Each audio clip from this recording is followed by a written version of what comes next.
Welcome to part 3 on the tools of motivation process premises that target us psychologically to get us to change our minds about something. This is all a product of persuasion, and we've gone through 2 process premises so far. We've talked about needs.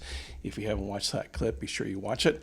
We've talked about emotions, and likewise on that one, before we can move into attitudes. The fourth one being then consistency, or what I call certainty. So we've gone through all needs and emotions so far. Today we're going to talk about attitudes, the third process premise. And this gets a little more complicated. And I know the last one was a little vague and maybe unclear as well. And if you have any questions, please be sure to ask me or go through the video again. The luxury you have with these videos, as opposed to me standing in front of a class and lecturing you, is that you can stop and rewind me at any given time. There's certain functions of attitudes that we have. They function on a cognitive level, a behavioral level, and an emotional level. Does that sound familiar? As far as logos is concerned, as far as pathos and ethos are concerned there. But the attitudes are, they're default attitudes that are the products of different types of conditioning that we've gone through up to this point in our lives.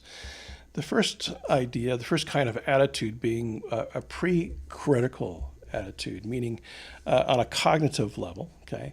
Meaning that we're not doing a whole lot of pre-thinking or a lot of critical thinking here. And typically that ends up in this concept of prejudice. And what this has to do with persuasion is any persuasive message that asks us to suspend critical thinking, okay?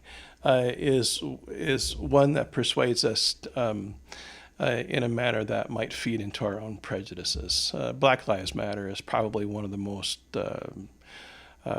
popular artifacts of this concept. And certainly when the movement started, there was this knee-jerk reaction that no, all lives matter, not just black lives, from people who had no understanding of really what the movement was all about. And that's that pre-critical response, that automatic attitudinal response that got people thinking, oh, well, wait a minute, what are you talking about, black lives? Of course all lives matter. One of the analogies I've heard proffered about this whole concept is, imagine that you live in a cul-de-sac and you're in there in your little McMansion and you have 8 or 9 different other houses on your cul-de-sac, right? And one of them catches on fire, and while it's burning, the fire department comes in and they do their best to go through and extinguish the flames, and all you and your neighbors are standing out there saying, oh yeah, well, what about my house? Right? All houses matter here, right? Not just that one that's burning down. Well, yeah, of course they do all matter. But that one needed the particular attention at the time. And that's why Black Lives Matter came about. And then we had Blue Lives Matter, and we had a number of iterations of that. But I think you get the idea. The attitude of prejudice, the attitude of a pre-critical automatic attitudinal response stands in the way of positive persuasion and actually promotes negative or unethical persuasion. From a behavior standpoint, another default type of response is what we call primary certitude. Now, there's certain words that are going to pop up here, and you might have an emotional response, so you might not have any response. It might be a negative response or a positive response. But any kind of response you're feeling here as these come up are based on this concept of primary certitudes. You know, originally I was going to put up faces of individuals, but that would have been too easy here. And maybe if you really don't care about what's going on, none of these are going to resonate with you, which in and of itself, apathy can be its own primary certitude. Primary certitudes can go 2 ways. Okay, they can encourage us to be persuaded based on things we think we already know, or based on how we might already feel about something. And there are many conviction campaigns that are out there that are banking on this concept of primary certitude, not the least of which is radicalization. It's using a primary certitude like a religious conviction, okay, to go through and get somebody to do something that is socially dangerous. The same with the Russian reach. We have certain primary certitudes that resonate with us that I'll get into another clip. And if we see messages that go through and ring with that primary certitude that we have, that default response, we are more easily manipulated. We're more easily persuaded to go along with whatever that persuasive message might have been. These are what I was talking about. If you happen to be a Second Amendment enthusiast, this would appeal to you. If you wanted our border secured, if you wanted to make America great again, if you were against immigration, if you felt that, and these are all artifacts from the Russian reach, by the way. We'll get into these later on in the semester as we talk about the persuasive influence behind each of these. But all of these bank on the concept of some primary certitude. This one in particular is targeting evangelical Christians. Satan, if I win, Clinton wins. Jesus, not if I can help it. Well, we all want Jesus on our side, right? Nobody wants Satan on their side. Well, actually there are some people who, but that's a different video. I think you get the idea. The last concept here dealing with attitudes is the unprovisional attitude. And that means not being open-minded. Now, this is an emotional response that we might have persuasively, where we become very polarized. You either are or you're not. And how many times have we heard that? And how many times have we been persuaded by that? You either take a knee or you are a patriot. You either, you get the idea. And it's you break it down into its argumentative terms, and it becomes a fallacy in terms of there's only two different ways to look at something. There's not, okay? But right now, we are living in the most polarized time in the history of the United States. And I don't say that lightly. I've researched that, and we've surpassed, I think, the malaise, the unease of citizens of this country certainly since the Civil Rights era, maybe even harking back to the Civil War, and that makes me sad. And that's based on the concepts of unethical persuasiveness. We're polarized in all kinds of things. You either are or you ain't. We don't tolerate anything that might pop up in the middle.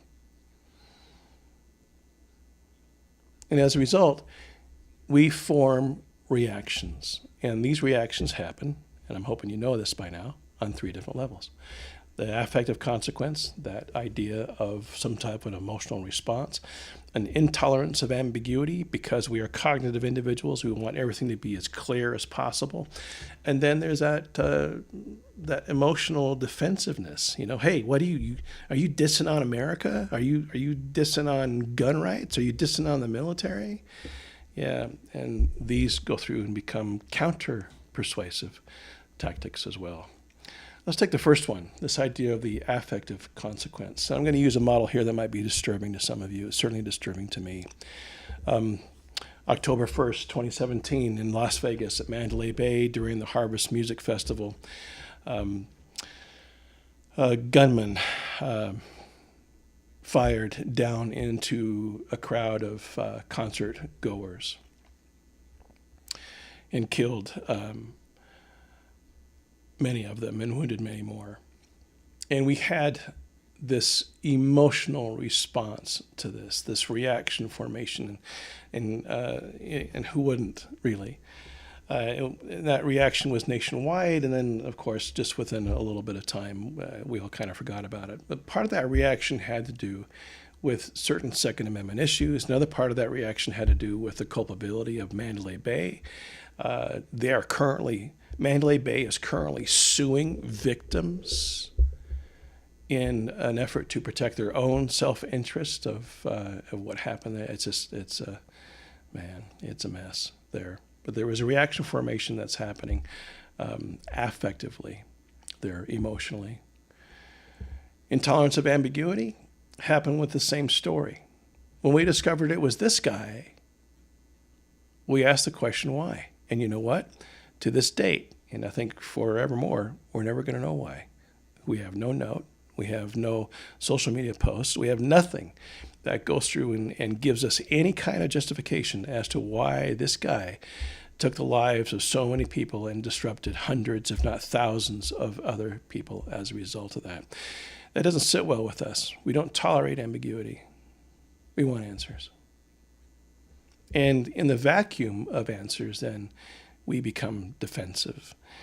And I'm always fascinated by gun enthusiasts, and I'll own up to I am a gun owner as well.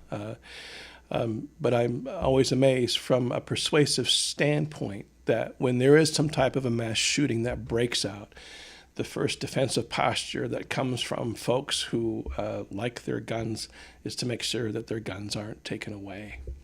Well, in this case, it was determined that the shooter used what's called a bump stock, and that's what you see pictured here. And there has since been positive, persuasive legislation to go through and outlaw this kind of attachment that you can make to a firearm.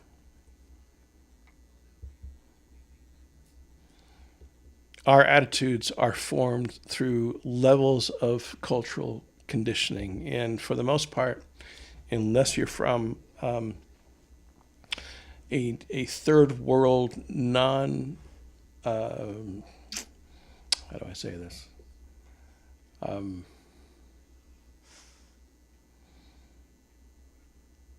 Boy, I'm lost here. From a third world country where it's not a capitalistic type of society, you're in a strong content culture there. And I use, there are certain things that define strong content cultures. Certainly, religion goes through and defines that and puts people within their own content cultures. And talk about disrupting a content culture here as far as this Pope is concerned, what's been going on. Or how about this content culture or this high content culture or even this one? I was talking about third world countries, but even they have their own high content cultural influences. And then there's counter cultural influences as well. And there are high content cultural influences that go beyond religion. And some people might argue that this is religion. The military certainly has a corner on their own cultural influences there, and using those cultural influences to go through and persuade people to support what it is that they have going on. Patriotism is in and of itself its own very persuasive influence as far as content cultures and how they work. All these feed into our attitudes, and those attitudes can end up in a very negative, self-centered kind of a position that we call ethnocentrism. That is the darker side of persuasion that gets us to a point of beating our chests and saying, our country is better than your country. My race is better than your race. My Jesus is better than your Jesus. My pepperoni pizza, my Raiders, you get the idea. And that's kind of, while it's contrary to the idea of humanity, boy, persuasively, it feeds into us thinking that we are right. Next up is the process premise of consistency, or what I call certainty. So make sure you watch that clip as well, okay? And if you have any questions, you know where to find me. Thanks.